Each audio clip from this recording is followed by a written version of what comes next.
मैं colonel PS. Chauhan, सेना medal guarantee, भारतीय सेना से संबंध रखता हूँ और यहाँ पे पूरे भारतवर्ष के एडवेंचर सेना से कार्रवाई से संबंध रखता हूँ। हमारे पास 19 डिसिप्लिन है लैंड, एयर एंड वाटर के।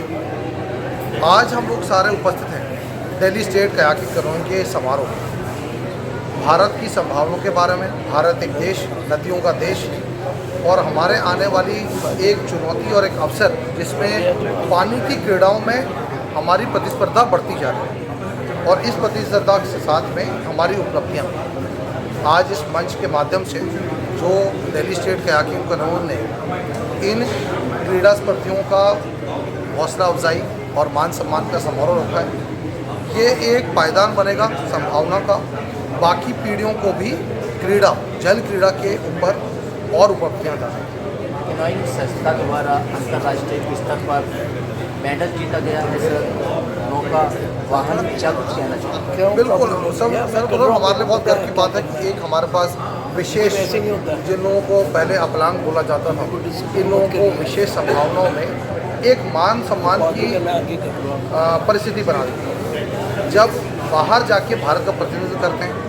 साथ में जाके वहाँ पे मेडल लेकर आते हैं, उनका आत्मसम्मान और वो एक प्रेरणा का स्रोत बन जाते हैं बाकी अपलांग विकलांगों के लिए, विकलांगों के लिए, विशेष वर्ग के लोगों के लिए और बाकी जो हम सारे फुल बॉडीड फिट हैं उनके लिए कि ये सारी परिस्थितियों से जूझते हुए जब ये संभावनाएं और रजत पदक ला सकते हैं तो हम लोगों के लिए भी एक मार्गदर्शन है। खिलाड़ियों के लिए क्या कुछ संदेश रहेगा सर? खिलाड़ियों के लिए हमारा संदेश बस यही है कि आप लोग अपना सामर्थ्य दिखाते रहें। आपको अब पीछे मुड़ के देखना नहीं पड़ेगा। नया भारत है, नई संभावनाएं हैं, हम लोग आपके पीछे खड़े हुए हैं। आप अपना 100% दीजिए, हम 200% दीजिए। जय ब्रिगेडियर साहब, मैं का सवाल है दैट जो ओलंपिक्स है, prime minister Modi ji is trying for the Olympics, right sir ji? तो उसमें जो अभी वाटर स्पोर्ट्स इंडिया में बहुत छोटे स्तर पे है जी, आर्मी में है एंड सब, तो इसको how do we take it है, क्या चैलेंजेस हैं सर? सर्वप्रथम वाटर स्पोर्ट को जब तक हम लाइफ स्किल एजुकेशन के माध्यम से नहीं बनाते, कंपलसरी सब्जेक्ट जब तक ये नहीं बन जाता स्कूल में, जब कंपलसरी सब्जेक्ट बनेगा, क्योंकि ये वाटर स्किल खाली स्पोर्ट नहीं है, एक किसी को बचाने का माध्यम है। कंपलसरी सब्जेक्ट होगा उतना बेस बढ़ेगा, उससे हमारे आइडेंटिफिकेशन बढ़ेगी और जब कंपटीशन स्कूल गेम फेडरेशन में, युवा गेम्स में इनका जब प्रतिस्पर्धा बढ़ जाएगी तब हम ओलंपिक गोल्ड की तरफ जाना शुरू करते हैं। एक उदाहरण देता हूँ मैं ऑस्ट्रेलिया के लिए। ऑस्ट्रेलिया में सारे बच्चे अपने वीकेंड पे, सैटरडे संडे को माँ बाप के साथ सारे समुद्रों में, नदियों में तैर रहे हैं, कोई ना कोई क्रीड़ा प्रतिस्पर्धा कर रहे हैं। हमारे यहाँ ये संभावनाएं अध्यापक और उनके माता पिता वहाँ से शुरू हुई।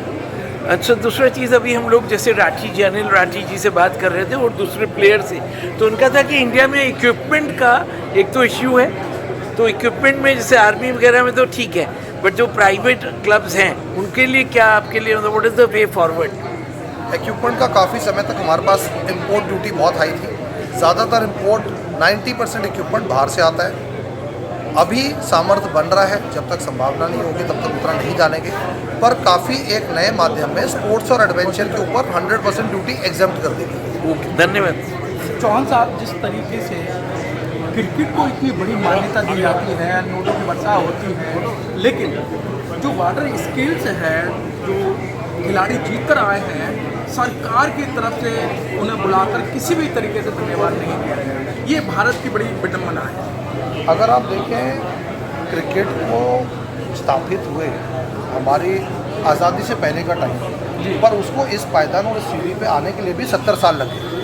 जो क्रीड़ा की स्पर्धाएं हैं ये अभी स्थापित हुई, इनको स्थापना और इनको स्टेबलाइजेशन में लगने में कुछ समय लगेगा और इनके लिए जैसे जैसे हमारी उपलब्धियां बढ़ेंगी, मेडल आएंगे, जब मेडल आएगा तब जाके हम अवसर और आवाज़ में चुनौती से हम लोग मांग सकते हैं, हक मांग सकते हैं। आज जो ये रजत पदक विजेता हमारे सामने खड़े हुए हैं, ये हमारे लिए एक उपलब्धि का सीढ़ी बनेंगे अपना पक्ष रखने का और लोगों को आकर्षित। लेकिन इंडियन जितने भी खेल हैं, इंडियन जितने स्पोर्ट्स हैं, उनको इतनी मान्यता क्यों नहीं? भारत देश के अंदर विदेशों में मान्यता है और विदेशी खेलों को यहाँ बड़े पैमाने पर मान्यता दी जाती है।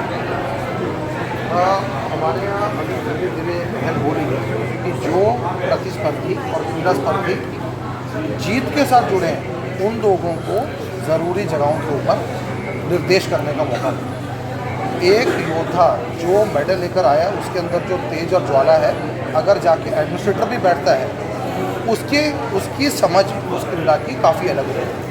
चौहान साहब, जैसे कि गिरीश फोगाट ने काफ़ी अच्छा खेला और लास्ट में आके उसके साथ में क्या राजनीति हुई है या मतलब ये एक्चुअल बात थी? मैं यूनिफॉर्म में हूँ और इस फील्ड से बिल्कुल परे हूँ, तो मैं कोई कमेंट इसके बारे में नहीं दूँगा।